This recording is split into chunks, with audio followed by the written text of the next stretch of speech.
Think we all can agree that there's a lot of milking in the movie industry these days. When you rather than developing new projects, make yet another Indiana Jones movie, another Marvel, and another Jurassic Park. Basically, we are shattered by bad follow-ups, reboots, remakes, and everything. Such is also the case with Godzilla vs. Kong, The New Empire, which is just another follow-up movie we do not really need. And one of the reasons it is a complete disaster. One of the reasons why it is a disaster it's mainly because of the character gallery and the way it is done in a very less serious way. Recently, I've seen Godzilla -1 that did a fairly different approach and tried to put on some method acting to make a totally different and more serious approach. Where they build up Godzilla as this mythical beast everybody is afraid of, instead in this movie, where they try to make it like a stiff comedy with inclusion characters, just like the Thor franchise in Marvel has been ruined.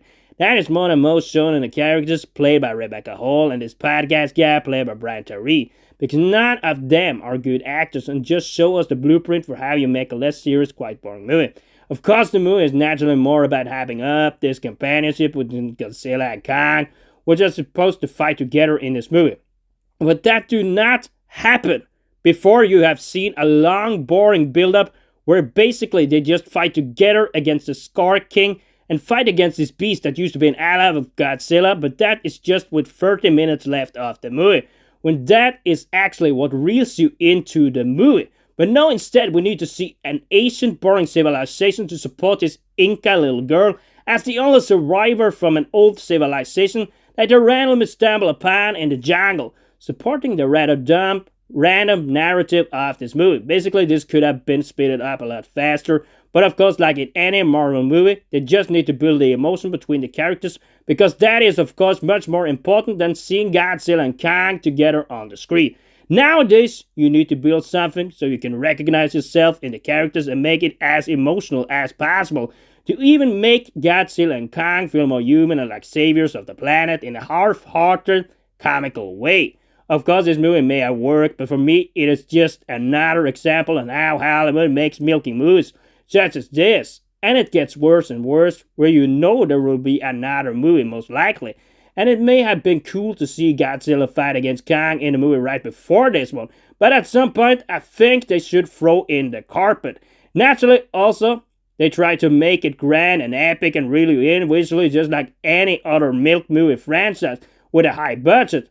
Of course, it is not more than 100 million, but when you see what Godzilla -1 could do with 15 million, about 10 times down from the budget of this movie, it is actually not that great visually compared to that movie. Maybe because it is not filmed in the same cool way as that more serious Godzilla movie.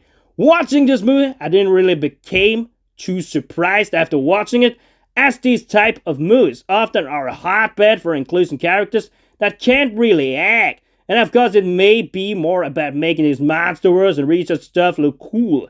The movie is done in a less enticing way if the purpose was to get you interested in fights, destruction, and visual.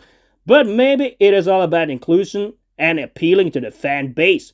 Because this is a fan movie more than everything, where fans of Godzilla and Kong may be pleased, but the more natural guy from the street like me may see the same shades from other big productions that are milked away like cows these days, and it never stops. So then, until I can give a comment on the next disaster, this will be the disaster for now, and for me, this is not more than a 4 out of 10, and even the whistles are not enticing in this one.